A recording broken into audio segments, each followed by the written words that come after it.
was having a conversation with someone the other day about why people are so prone to ruin their lives. With how much knowledge is out there on being healthy, making money, and finding true happiness, you would think that most of us would have this whole life thing figured out. But unfortunately, the majority of us do not. And we simply went through a list of reasons that people fail in life. And the more we talked, the more I realized something really profound. Almost all of humanity's problems, both at the individual and at the society level, can be traced back to 7 vices. Now, these 7 vices are often referred to as the 7 deadly sins. But we aren't going to analyze these vices through a purely religious framework. In fact, I'm hardly going to reference religion at all. Instead, I want to analyze these vices through a philosophical framework. So, over the next 2-ish weeks, I'm going to go through each one. And today, we are going to start with one of the more popular ones, which is pride. Now, to truly understand this vice, we need to first understand what kind of pride is considered to be sinful, to ensure that we use the proper philosophers. So let's take a little trip down language lane. You see, the word pride in modern English doesn't quite do the act much justice. There are quite a few different ways to feel pride. The Bible and most philosophers would not condemn you for being prideful as a parent or a friend, or being proud of even your own accomplishments, or even finding pride in your appearance to a certain extent. Now, there were multiple words used for sinful pride in Greek, and please forgive me, I'm from the South, not from Greece, so my pronunciations might be a little off. The first was hypophania, which literally meant to show oneself above others. Now, this is the word in the 7 deadly sins tradition, but there was also allozonia, meaning boastfulness and empty pretension, or tufoho, referring to being puffed up and conceited, and finally fusio, which meant to be inflated with pride. So already we can see that the ancients were not condemning all forms of pride, but condemning specific manifestations of pride that share something in common. They all involve either putting yourself above others or deceiving yourself about who you actually are. Now, these 4 types of sinful pride have been analyzed by philosophers for thousands of years. And what they discovered might change how we think about confidence, humility, and self-worth entirely. So let's start with hypophania, which literally translates to showing oneself above others. Now, this is the hierarchical pride, the kind that requires other people to be beneath us for us to feel good about ourselves. Instead of being confident in our own abilities, we need to be more valuable, important, and more successful than everyone around us. Because perfection is not good enough. We have to be the most perfect. Jean-Jacques Rousseau, the 18th century philosopher, made a crucial distinction that helps us understand this type of pride. He differentiated between what he called amour de soi and amour propre. Amour de soi is a healthy self-love, the kind where we know our worth and are satisfied with ourselves. Amour propre, however, is a comparative pride. It is the need to be valued more than others, not just valued. If we are driven by amour propre, we can only feel good if somebody else feels bad. We can't just be successful, but more successful than everyone else around us. And we can't just be smart, but we need to be the smartest person in the room. And interestingly, this type of pride is not always obvious. We might think of the arrogant CEO or the condescending intellect. And sure, those are examples. But Nietzsche pointed out that this hierarchical pride often disguises itself as moral superiority. Think about the person who is constantly calling out others for not being enlightened enough, or woke enough, or aware enough. On the surface, they are advocating for justice or progress, but beneath, they are motivated by the need to feel above others. They have found a way to be hierarchically superior by claiming the moral high ground, because they're not actually interested in helping anyone, but instead in the feeling of standing in judgment over the people that they have deemed as less ethical than themselves. Kierkegaard saw this operating at a cultural level in what he called leveling. Modern society, he argued, cannot tolerate anyone being genuinely excellent or standing out in any meaningful way, not because we are protecting against arrogance, but instead excellence in others makes us feel inadequate. So we drag them down and nitpick and find reasons why their success doesn't count. We level the playing field by not lifting ourselves up, but instead pulling others down. And we do this while convincing ourselves that we're simply keeping people humble when really we are acting out of hyperophania. We need to feel above them, and if we cannot rise to their level, then we will force them down to ours. The second type of sinful pride is alazania, which means boastfulness and empty pretension. This is the pride of pretending to be more than we actually are, and Aristotle literally created a character type called the alazon to describe this person. The alazon is someone who claims qualities, accomplishments, or abilities that they don't actually possess. They are performing a version of themselves that is not real, and the performance is designed to impress others. Now, of course, Aristotle contrasted the alazon with what he called the great-souled man.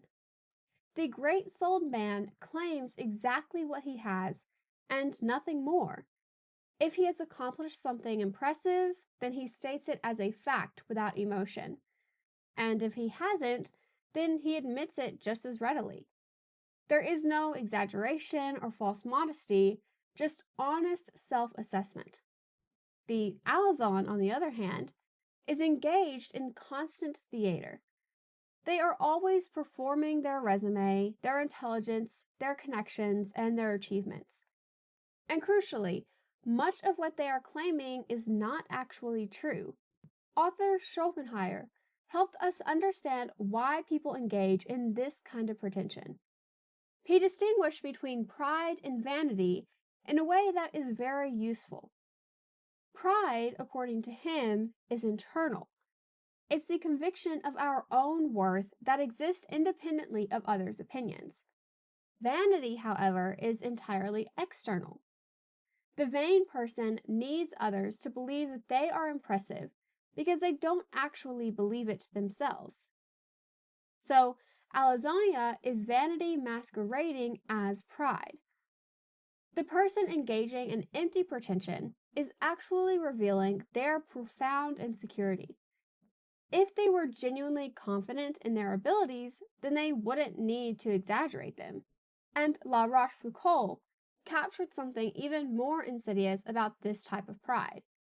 He wrote, "We are so accustomed to distinguish ourselves to others that in the end we become distinguished to ourselves." In other words, the performance of being impressive becomes so habitual that we start to actually believe the act.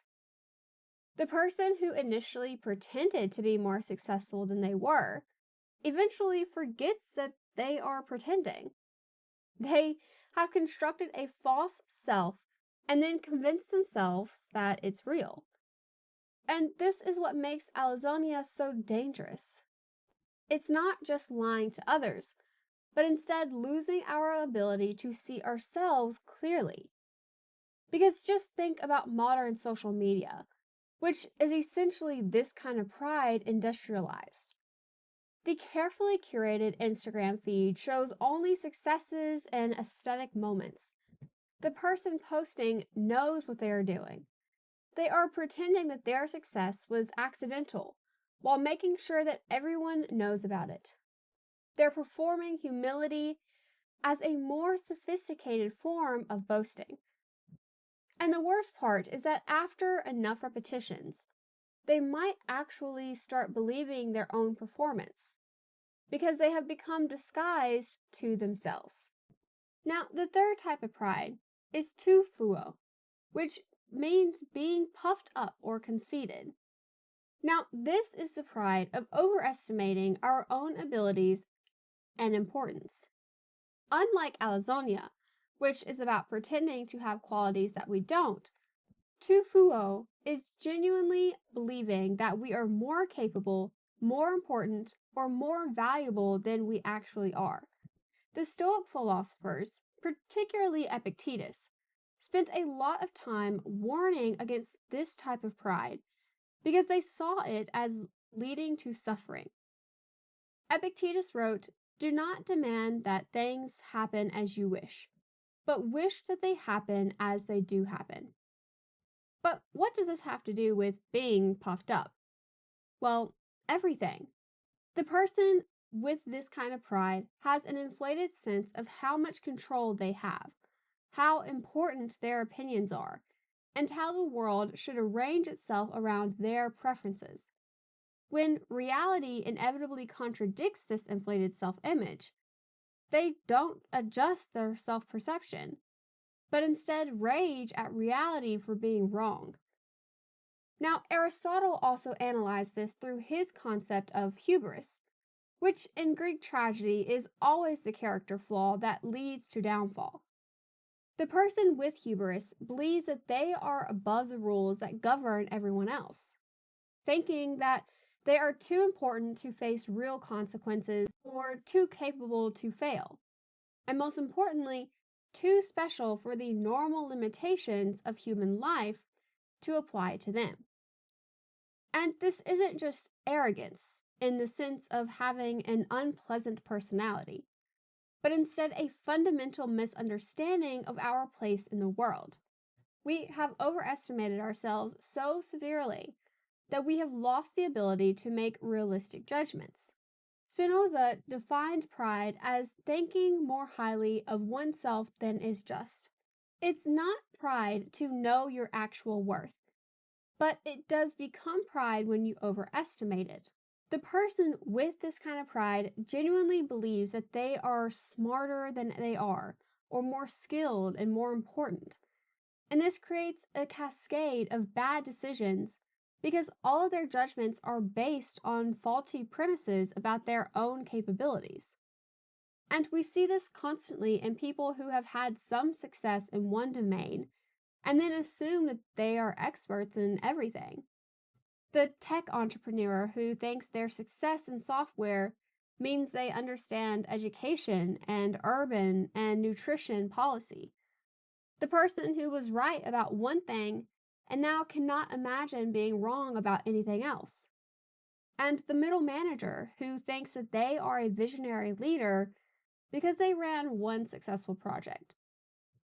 Their self-assessment has become so disconnected from reality, and that disconnection makes them increasingly incompetent even in areas where they might have previously showed genuine skill. The fourth and final type of sinful pride is fusio, which means to be inflated with pride specifically as a result of success. This is a little different because it's not always about being conceited. This is about what happens when you actually do accomplish something significant, and then let that accomplishment convince you that you are now above failure, limits, and the normal rules of human existence. The Greeks understood this perfectly through their tragedies, where hubris always follows success. The hero wins a great battle, and the victory makes them forget that they are mortal. They start to believe that they are invincible and that the gods favor them, and nothing can bring them down. And, of course, that's when they fail. The pattern is so consistent in Greek drama that it becomes a formula. Success breeds overconfidence. Overconfidence breeds recklessness, and recklessness brings destruction. Success is actually dangerous to our character in ways that failure is not.